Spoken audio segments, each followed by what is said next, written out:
Aleluia. Graça e paz a todos. Amém. Aos que nos acompanham também pelo canal.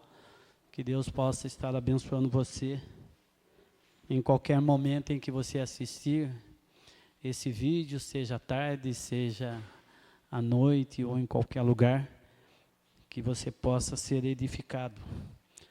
Amém. Nós demos início na semana passada a um tema de ensino, que nós estaremos abordando por esses dias, chamado Obras da Carne. Então, esse é o tema do nosso ensino. E nós fizemos uma introdução, a aula passada, então os irmãos que não vieram, não perderam muita coisa, mas nós fizemos uma introdução, e hoje nós estaremos falando, iniciando, o nosso comentário em cima do capítulo 5, a partir do versículo 19, que Paulo escreve a Epístola dos Gálatas. Então, convido você primeiramente a abrir sua Bíblia. Gálatas, capítulo 5, Epístola aos Gálatas, capítulo 5, a partir do versículo 19. Amém? Podemos ler? Porque as obras da carne são manifestas, as quais são prostituição, impureza, lascívia, idolatria, feitiçarias, inimizades, porfias, emulações, iras, pelejas, dissensões, heresias, invejas, homicídio, bebedices, glutonarias e coisas semelhantes a esta, acerca das quais vos declaro, como já antes vos disse, que os que cometem tais coisas não herdarão o reino de Deus. Amém? Hoje nós vamos falar sobre os três itens, os três primeiros itens, prostituição, impureza e lascívia. E nos demais dias, daí os outros irmãos estarão tratando isso daí. Então hoje nós estaremos falando sobre esses três itens citados pelo apóstolo Paulo: prostituição, impureza, lascívia. Amém? Está aqui. Primeiro, eu queria dizer para os irmãos sobre a tradução.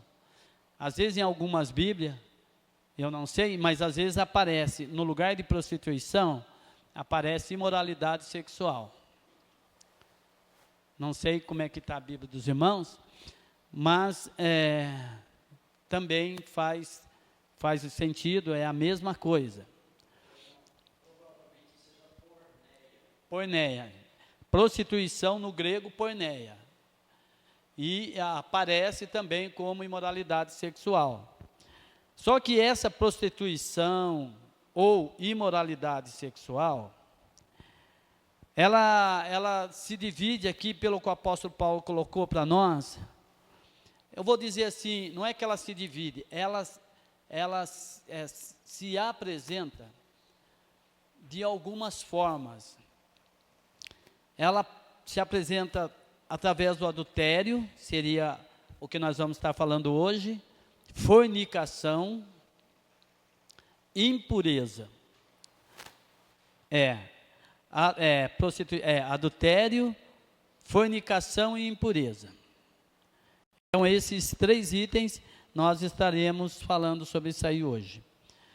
Então, a prostituição, no sentido geral, ela pode ser também uma prostituição espiritual, ela pode ser uma prostituição carnal, e ela pode ser representada dessa forma. Vamos falar um pouco sobre o adultério. A palavra adultério, a tradução, né, a raiz dessa palavra adultério, é na cama de outro. Já ouviram falar nisso? Na cama de outro ou de outra, né? E os adjetivos de adultério seria traição, infidelidade, prevaricação, encornação. Todas essas coisas são adjetivos do que se diz respeito a adultério. Só que aqui nós temos, né, uma definição do que seria adultério, porque às vezes nós falamos em prostituição e falamos só do adultério, mas a prostituição não é só adultério, tem outras coisas também. Como, por exemplo, a fornicação, é um tipo de prostituição. A imoralidade sexual é um tipo de prostituição. A impureza é um tipo de prostituição. Então, estamos falando do adultério.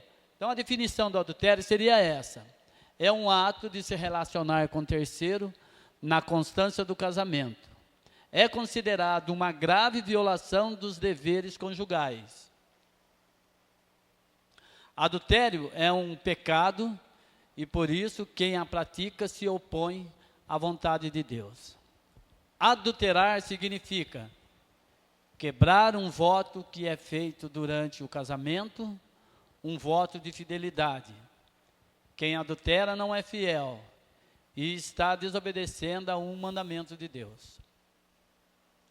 Quando duas pessoas se unem em matrimônio, não fazem isso apenas perante os homens e a lei, mas perante Deus, que deseja que o casamento seja uma união inquebrável entre um homem e uma mulher. Daí aqui nós temos algumas referências bíblicas sobre o adultério, que está no decálogo, né, nos 10 mandamentos, que a gente chamamos de decálogos, faz parte daquele mandamento dado a Moisés, né. Uma das coisas principais ali se diz respeito ao adultério: não adulterarás. E também daí essa lei, ela é relida também por Jesus, e até no comentário que nós fizemos em Mateus, eu falei um pouco sobre isso daí, sobre essa interpretação da lei, a qual Jesus disse que o ato do adultério não é simplesmente o ato físico, né? Mas é a imaginação, é o que sai de dentro, a motivação que vem aqui, é o desejo que nós vamos ver um pouquinho mais para frente. Isso daí que precisa ser tratado também. Então nós temos lá no Êxodo, capítulo 20, versículo 14, não adulterarás, e Mateus, no capítulo 5, 27 a 28, que diz: vocês ouviram o que foi dito, não adulterarás, mas eu lhe digo, qualquer que olhar para uma mulher para desejá-la, já cometeu adultério com ela no seu coração. Talvez há uma dúvida nos irmãos, porque houve uma dúvida no meu, eu falei, por que Jesus interpreta a lei e fala só da mulher, só do homem, né? No caso, será que isso só é válido para o homem, né? Será que para a mulher também não é válido? É válido para os dois, tanto para o homem quanto para a mulher. Se a mulher olhar, mas é mais propício pela natureza do homem, a natureza da mulher, é mais propício o homem ter esse tipo de reação do que a mulher. A mulher é despertada por outro sentido, o homem é despertado por esse sentido, no visual, é o ver, é o enxergar, e aí a gente já sabe como que acontece.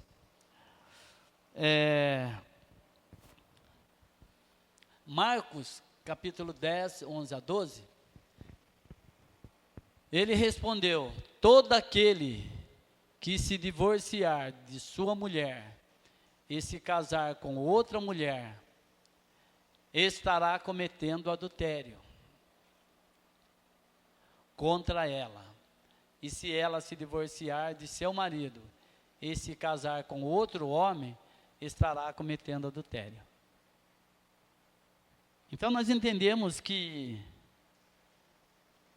isso aí às vezes é um pouco mal compreendido, ou mal interpretado, melhor dizendo, e há também várias formas de interpretar isso daí. Em muitos casos nós precisamos de auxílio, né, para entender essas palavras de Jesus, entender aquilo que Paulo fala também sobre aquele que é a parte, aquele que se une, né, e Jesus dá uma razão clara, a não ser por causa da prostituição, então aí se dá o direito tanto para o homem quanto para a mulher também de se apartar. Então pode ser para o homem ou pode ser para a mulher. De ambas as formas, Jesus permite que haja uma separação. Amém? Eu marquei aqui também algumas coisinhas que eu achei interessante falar nessa noite também, que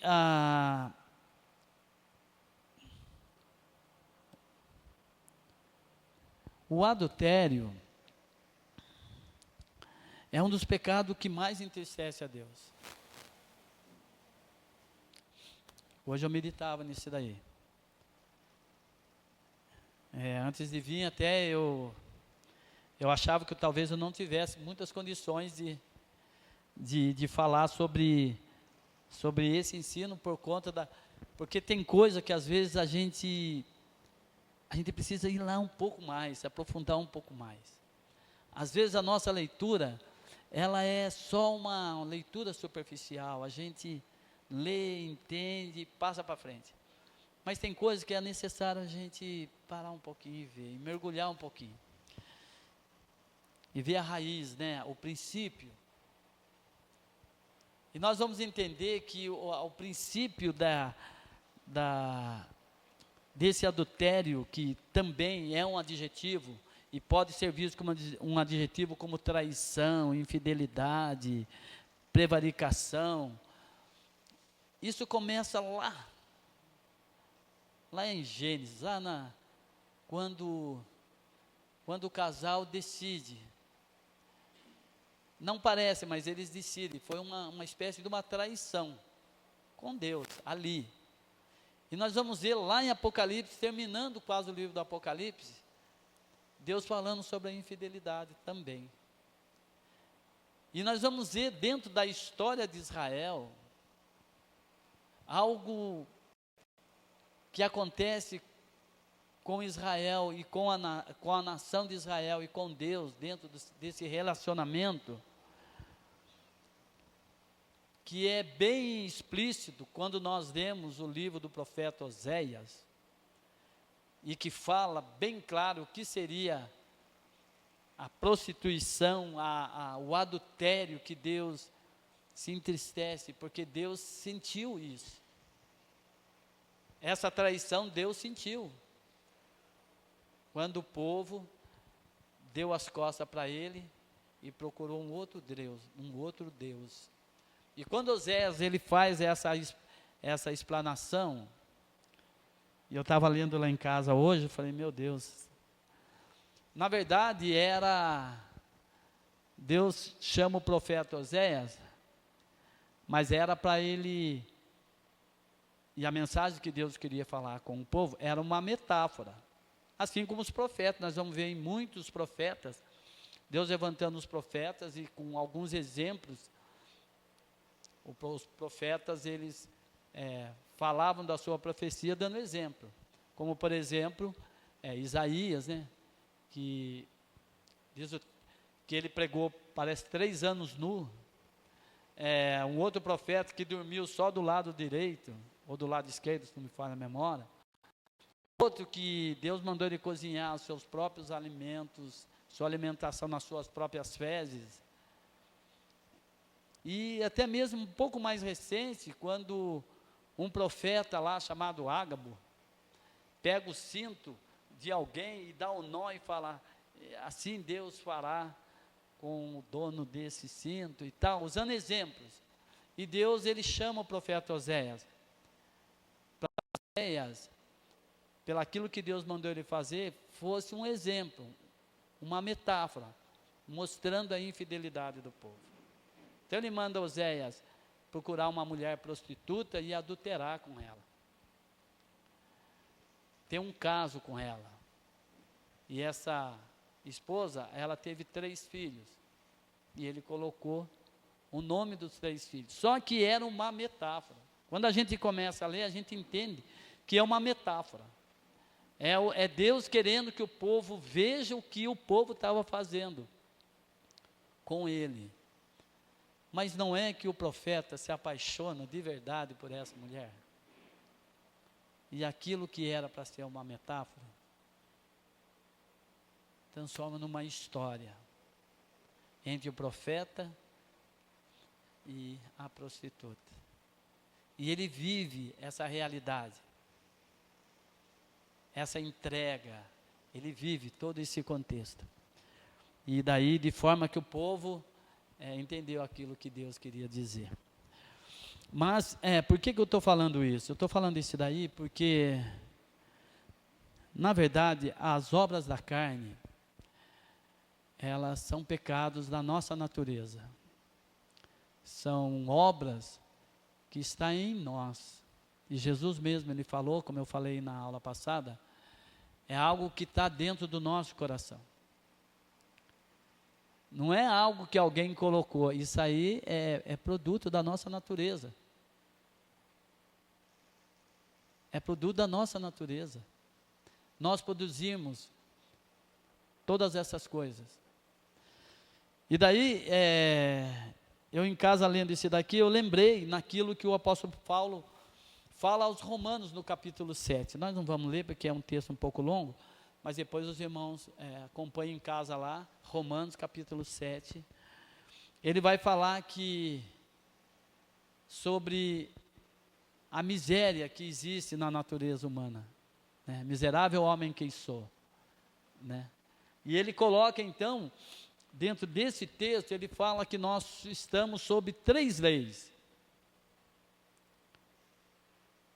Não sei se os irmãos já leram dessa forma, mas são 3 leis que regem a nossa vida. Uma das leis é a lei da nossa carne. É a lei que é chamada também lei do pecado. Nós temos também a lei que é o mandamento do Senhor. Que são os mandamentos do Senhor. E nós temos também a lei do Espírito, que habita em nós também como lei.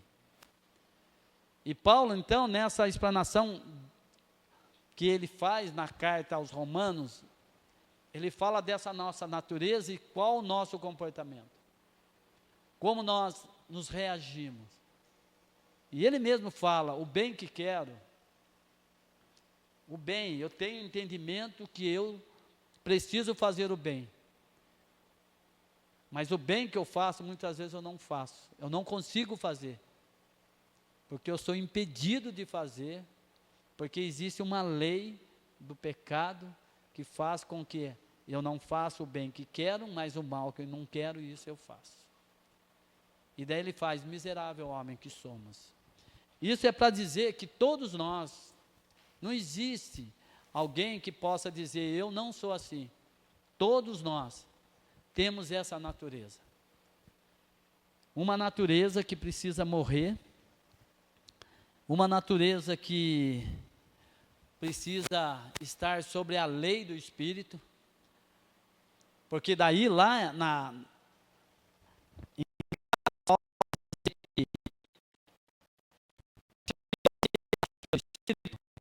você não está mais debaixo da lei do pecado. O único meio de nós não estarmos julgados pela lei do pecado em nós, que projeta as obras da carne, é nós vivermos sobre a lei do Espírito, do Espírito, andar em Espírito, viver em Espírito, pensar em Espírito. Tudo que fizermos, fazer em Espírito. Dessa forma, as obras da carne, elas ficam inertes em nós. Então, voltando a falar aqui desse texto que eu falei para os Romanos, Paulo ele faz essa explanação dessas 3 leis que habitam em nós. As obras da carne, ela é produto dessa lei que produz o pecado em nós. Faz parte da nossa natureza caída. E esse homem precisa morrer. Todo dia ele precisa dar um jeito de matar esse velho homem. Só que às vezes esse velho homem não morre. Você consegue trancá-lo. E na medida que o tempo vai passando, cria-se a ilusão que esse homem morreu. Não sei os irmãos. De repente, numa situação ou outra, a gente vê algumas ações, algumas reações em nós. E a gente fala, porque mas isso aí não tinha matado ele surge de novo. Eu costumo dizer, é como se fosse um prisioneiro que nós mantemos preso dentro de nós mesmos. E que se a gente alimentar ele fica forte. E forte, e cada vez mais forte. E daí ele que começa a balançar as grades, e quando ele sai, não quer voltar mais. Essa é a nossa natureza. Essa é a natureza do pecado, que está em nós, mas precisa morrer. Se nós não conseguimos matar, pelo menos ela não precisa ser vista em nós, porque nós vamos prendê-la e vamos enfraquecer o máximo que nós pudermos. E enfraquecer essa nossa natureza é dar lugar e dar vazão para que a obra de Deus aconteça em nós, que o Espírito Santo produza em nós os frutos necessários. E essa obra é feita pela palavra, pelo Evangelho, pelas nossas orações, pela nossa meditação, pela nossa entrega e pelo nosso perdão. Porque quando nós liberamos perdão de algo, naquilo que nós perdoamos as pessoas, automaticamente é perdoado em nós. Então eu creio que muitas coisas que nós ainda não temos domínio, e muitas vezes nós falhamos e fazemos, e todas as vezes nós estamos aos pés de Jesus chorando, pedindo, Senhor, me perdoe mais uma vez, não queria, não gostaria, não desejava, mas aconteceu, e aquelas coisas que nós já somos bem aptos a fazer. Mas uma coisa que eu aprendi é que tem coisas em nós que nós enxergamos fora de nós. E todas as vezes quando essa coisa está diante de nós, e na medida que você perdoa o seu irmão naquilo que você costuma fazer, e às vezes nós costumamos, e é por isso que Jesus fala, ninguém julgueis, que na medida que você julga, você vai ser julgado. Muitas vezes nós julgamos o mundo pelas ações que o mundo faz, por tudo aquilo que o mundo faz, pelo aquilo que as pessoas fazem. E nós mesmos cometemos as mesmas. De forma involuntária, mas às vezes nós cometemos as mesmas. Só que quando nós entendemos que aquele outro, que eu estou na mesma condição do outro, e quando eu olho para o outro, e vejo que o outro não é alguém que merece o inferno, e eu perdoo o outro naquilo que ele faz, automaticamente, aquilo que está em mim, que é semelhante ao outro, também é perdoado. Então essa é uma forma de nós entendermos isso. E quando nós somos perdoados verdadeiramente, nós temos aquilo que Jesus fala, se o Filho vos libertar, vocês serão libertos verdadeiramente. Amém? Então, nós temos aqui essa primeira parte que fala sobre o adultério. Deixa eu ver se tem mais alguma coisa. Pode mudar, Rafa? Daí nós já vamos lá para a fornicação, que também está dentro desse item, né, dessa lista das obras da carne, que fornicação também é prostituição, e é imoralidade sexual, e é reprovável por Deus. E o que seria esse ato de fornicar, né? Essa palavra é uma palavra latina, né, Jales? Vem de fornicário. Deriva de porneia, mas no latim, fornicário. É uma expressão de fornicário. Prostituição no grego, como já falou, porneia, e que é imoralidade sexual, e dentro dessa imoralidade sexual está o adultério, está outras coisas que Paulo fala semelhante, e está a fornicação. Mas o que é fornicação? Atos sexuais entre pessoas não casadas, que é uma imoralidade. Então nós conhecemos a fornicação, mais assim, né? O pessoal que é solteiro tem relação sexual antes de casar, isso daí é fornicação. A gente sempre entendeu dessa forma. Mas a fornicação não é só isso, né? Tem outras coisas também que está dentro desse ato pecaminoso. É qualquer relacionamento sexual fora do padrão do casamento entre um homem e uma mulher. Na Bíblia, a fornicação também é chamado de imoralidade sexual ou prostituição. O sexo é uma bênção de Deus para o casamento, nunca pôde ser casual. A palavra de Deus nos ensina que a nós relacionarmos sexualmente com uma pessoa, nos tornamos uma só carne com ela. Marcos 10, no versículo 6 ao 8. Por essa razão, não se pode haver concessões a esse tipo de prática. Aquele que incorre em tal pecado, peca contra Deus e contra o seu próprio corpo, que é a habitação do Espírito Santo. Uma referência, né, de fornicação, nós encontramos em Efésios, no capítulo 5:3.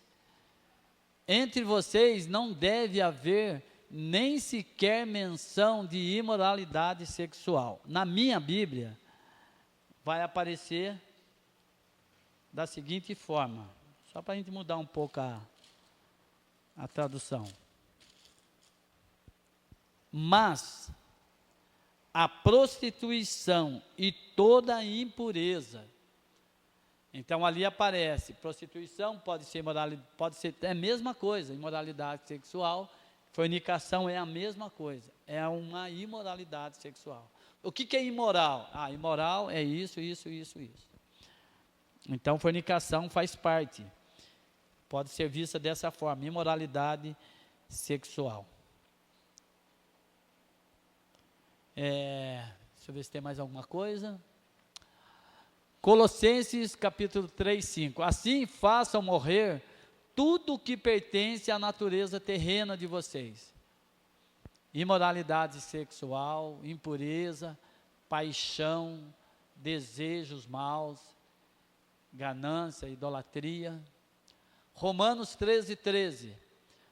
Comportemo-nos com decência, como quem age à luz do dia, não em orgias e bebedeiras, não em imoralidade sexual e depravação, não em desavença e inveja.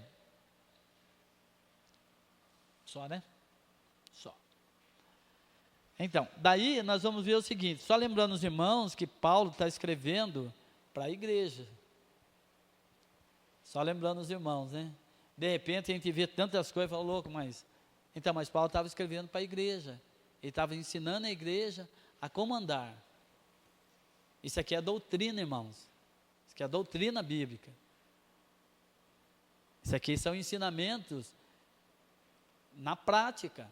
Não é simplesmente para a gente saber, agora eu já sei. Não, são doutrinas, ensinamentos aplicáveis. E também, quando Paulo escreve, nós estamos lendo aqui que Paulo escreveu aos Efésios, a igreja de Efésios, Paulo escreveu aos Gálatas, Paulo escreve aos irmãos de Coríntios. Paulo não está escrevendo para o mundo, não, ele está escrevendo para a igreja. Então, todas essas coisas que nós acabamos de ler, ou até aqui nós estamos lendo, Paulo estava advertindo os irmãos a não terem essa prática, a não viverem essa prática, porque cria-se em nós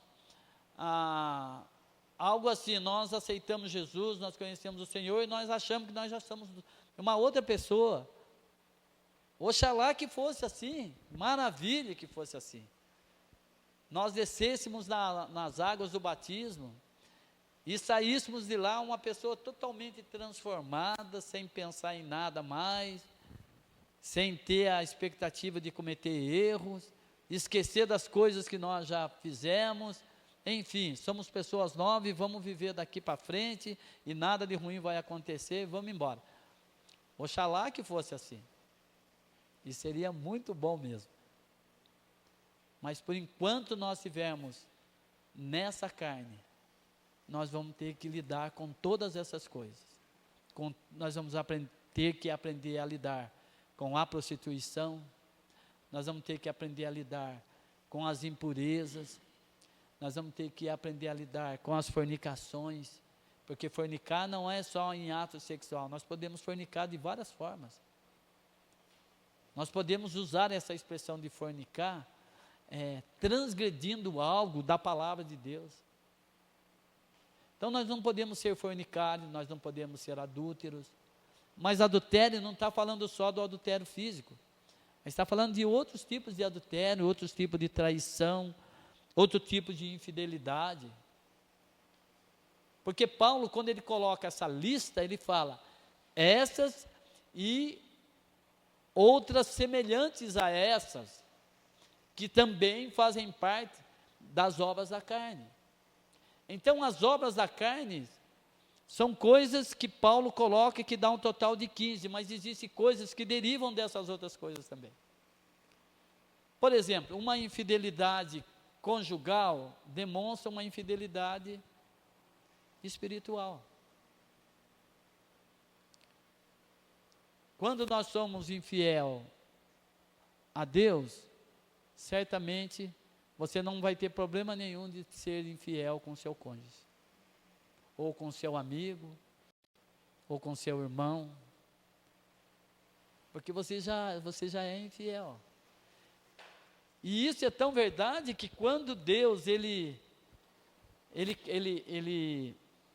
expressa a sua tristeza com um povo que deu as costas para eles, nós vamos ver mais isso aí no profeta Jeremias, porque o profeta Jeremias ele foi levantado dizendo assim, olha, vocês estão achando que está tudo bem, está tudo certo, a religião está tudo certo, o seu dia a dia está tudo certo, vocês estão servindo, está tudo certo, Deus está aqui, mas as coisas não são assim.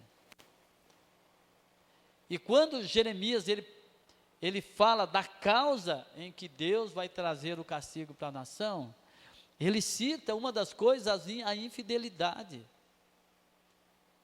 E ele usa a expressão de prostituição, de adultério, de fornicação, ele usa toda a expressão para dizer, vocês fizeram isso com Deus e fazem entre vocês também.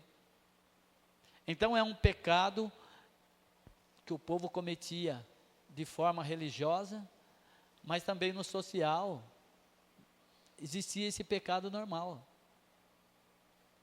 E até há algumas expressões que o profeta usa, que quando eu li eu falei, meu Deus, se a gente for pregar isso aí na igreja, fica até estranho, mas está lá, está escrito, que dizem que o povo, e ele fala de homens e fala de mulheres que deixaram os seus parceiros para procurarem outros parceiros melhores. Mulheres que coabitaram com homens que eram melhor do que os seus maridos. Ou seja, que satisfaziam melhor elas do que os seus maridos. E Deus, ele usa essa expressão através do profeta. Que nós, do meu relacionamento com Deus, se eu não tiver um bom relacionamento com Deus, certamente eu vou falhar se não todas as áreas da minha vida, eu posso falhar. A fidelidade começa aqui com Deus. Se eu sou fiel a Deus, obviamente eu vou ser fiel em tudo que eu fizer. Mas se eu não for fiel a Deus, eu não vou ter problema nenhum de ser infiel com qualquer um. Amém, irmãos? Então, essa é uma das coisas que eu li hoje, e sabe quando o coração da gente aperta assim? Foi isso. Eu falei, Bem, vamos lá. O terceiro e o último, né, que nós vamos estar trabalhando essa noite, é a impureza. O que seria a impureza? Então, impureza, no sentido geral, é tudo que contamina. É impureza. Jesus, mas Jesus sabe que existia a tradição dos anciãos que se preocupava muito na pureza das coisas. Era na vida prática e também no seu ritual, eles usavam a pureza. Então, por exemplo, quando eles vão e falam para Jesus, seus discípulos não lavam a mão não, quando comem?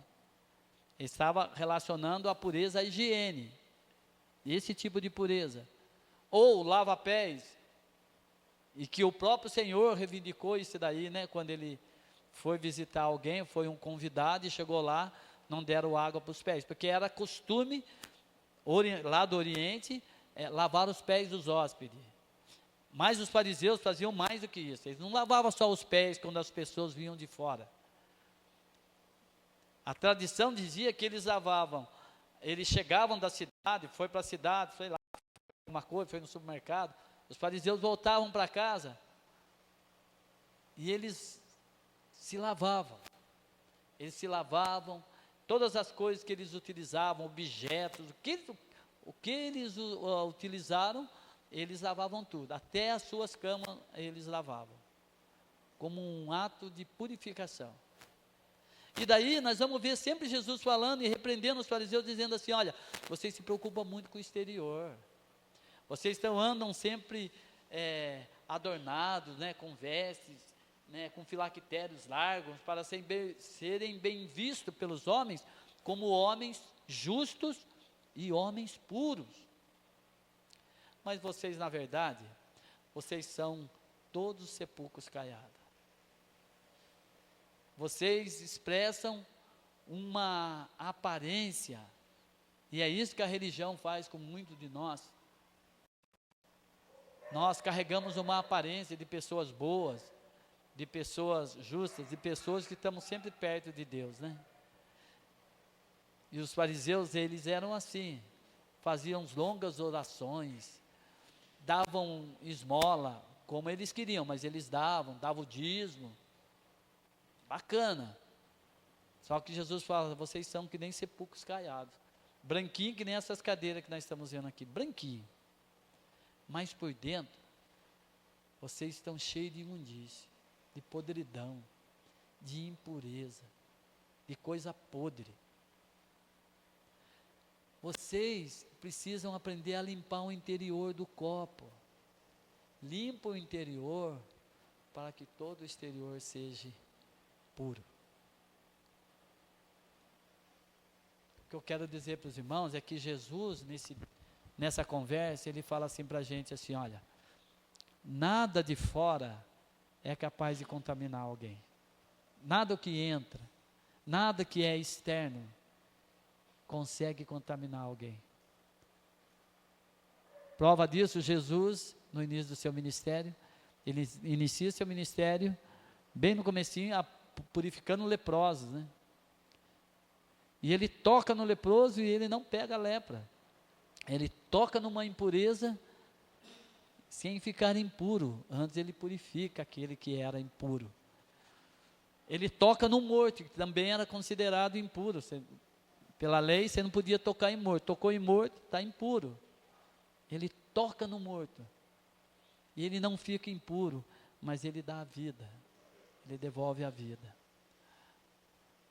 Da mesma forma, quando uma mulher que está nos seus dias, doente, vem e toca nele, instantaneamente, ela é sarada da sua doença. mas era uma mulher impura. Mas a mulher não deixou ele impuro. Antes dele saiu virtude e poder para curá-la. Então Jesus fala que não é, as coisas de fora não contaminam o homem, mas é o que está dentro. E daí ele vai falar, é do coração que sai todas essas coisas, que é aquilo que Paulo fala, que são as obras da carne, que são projetadas de diversas formas, de diversas maneiras. Ele cita 15, Jesus fala bem parecido com ele.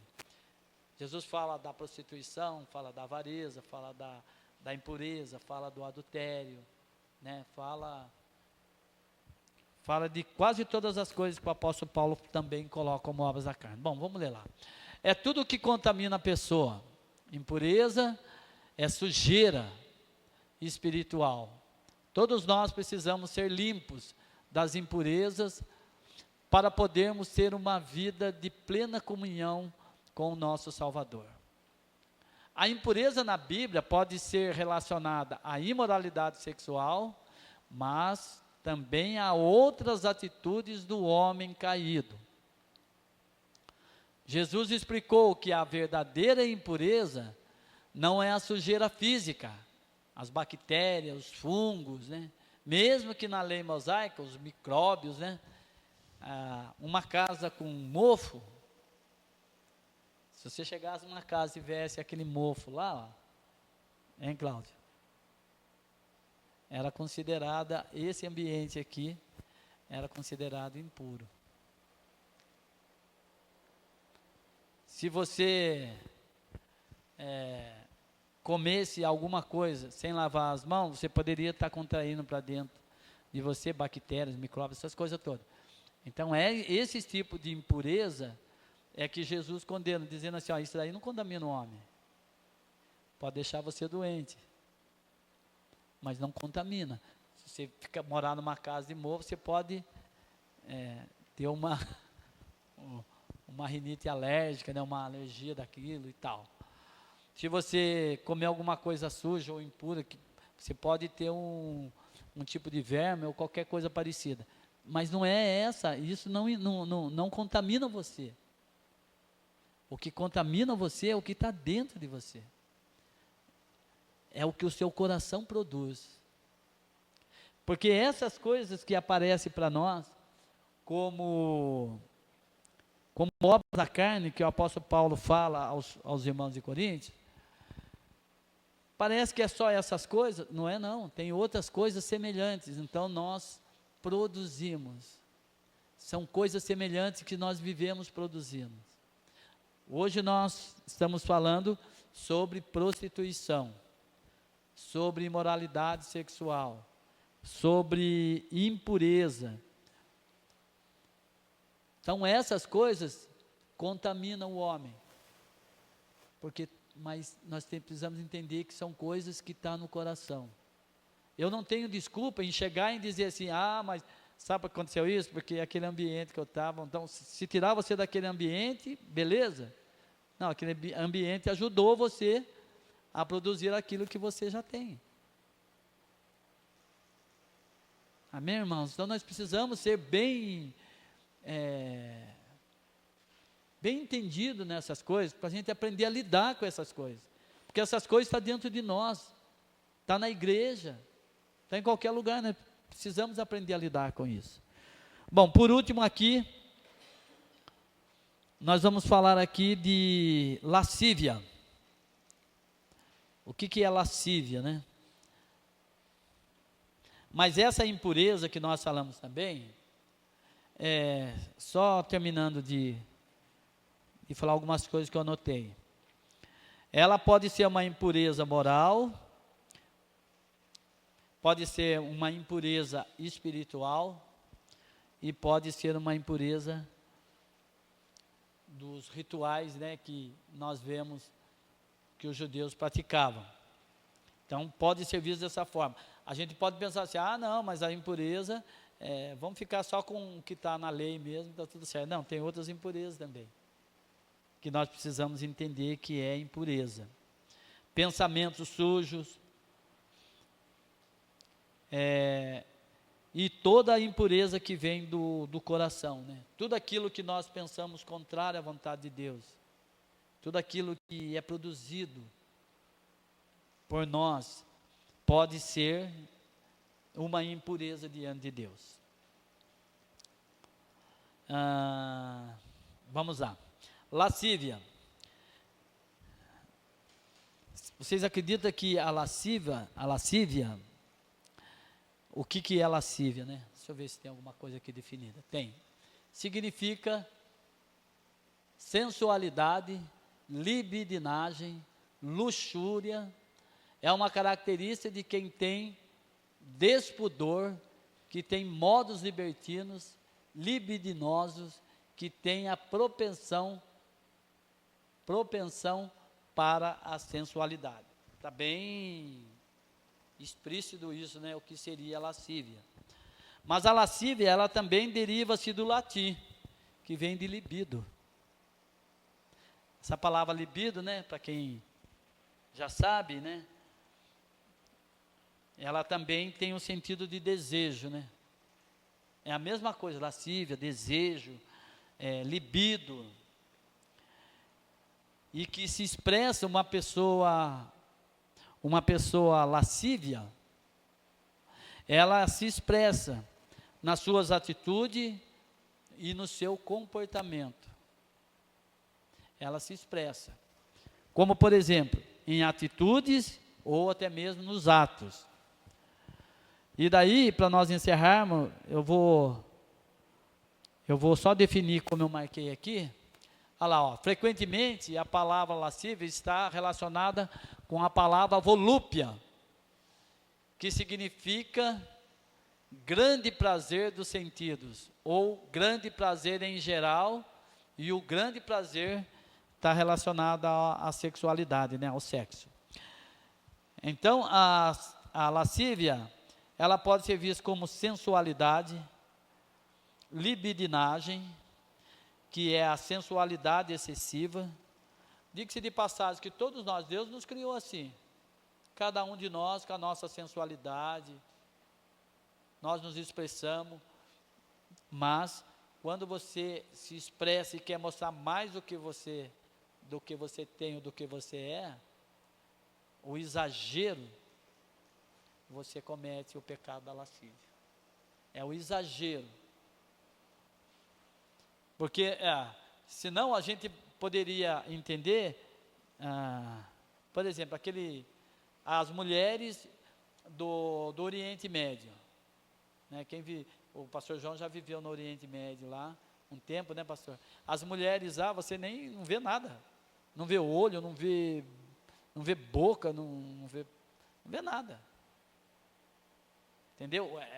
Eles têm lá a religião deles, mas está justamente nisso daqui, né?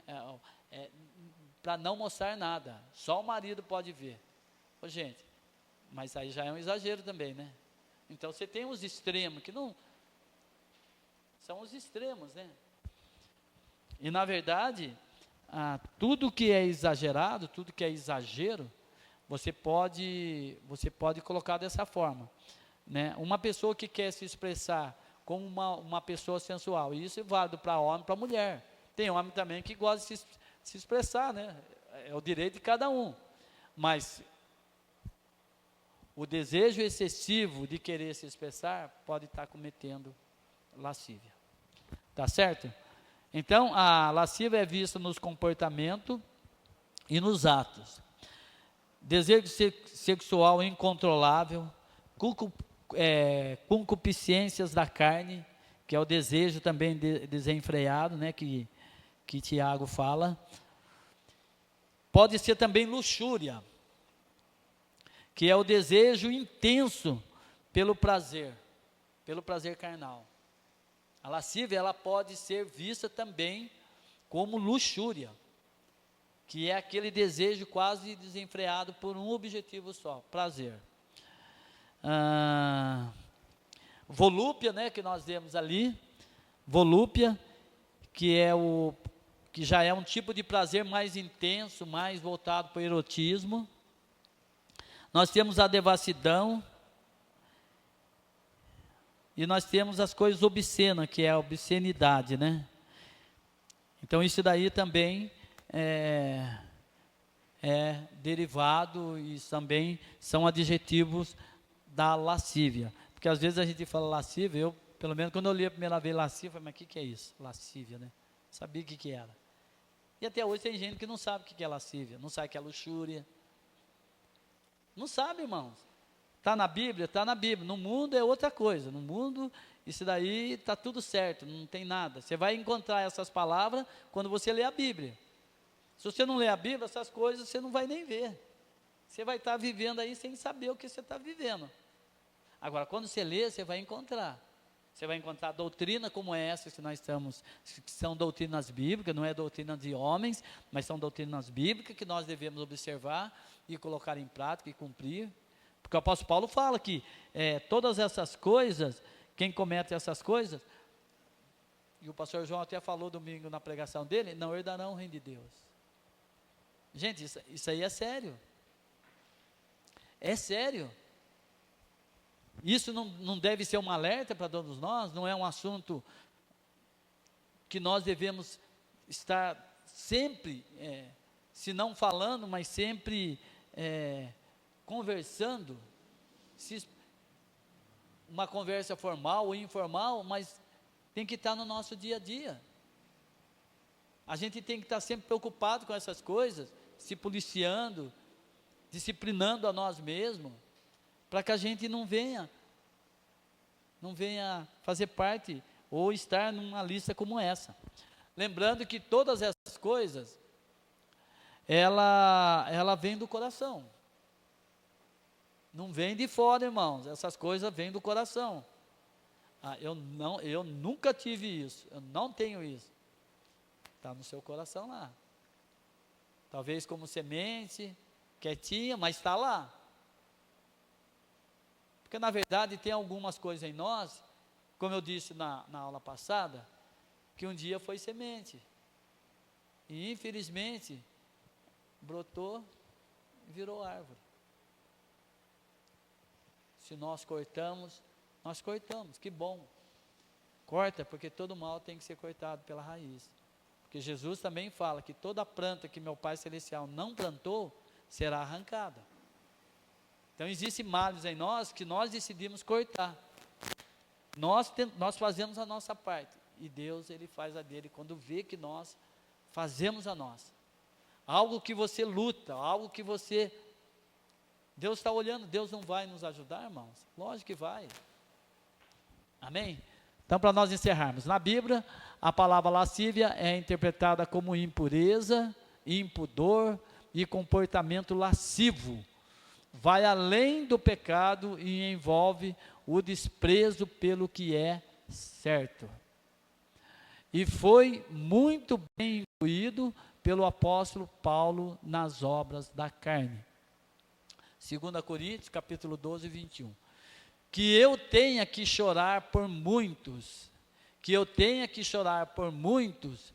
pecaram no passado e ainda não se tenha convertido da impureza, da fornicação e dos vícios que antes praticavam. Então, muita coisa que havia em nós, o apóstolo Paulo está falando da igreja,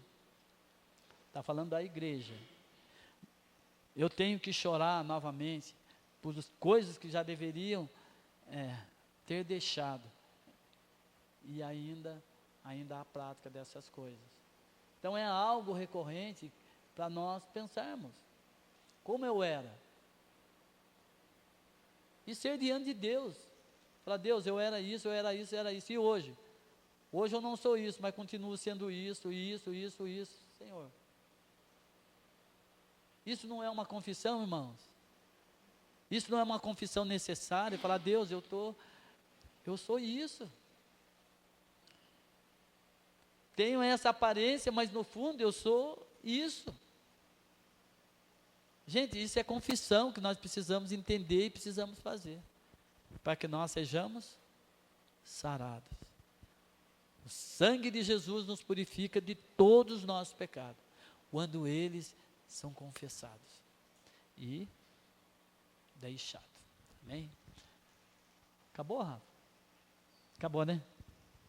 Acabou. Amém, meus irmãos? Então, nós encerramos por aqui, entendendo que o novo nascimento, nós já nascemos de novo, nós já nascemos em Deus, nós já passamos pelas águas, e já nós nascemos de novo. Mas o novo nascimento, ele eu marquei aqui, ele é de forma integral. Você não nasce somente na aparência, você nasce também no seu interior. E você nasce mais no interior do que na aparência, diga-se de passagem.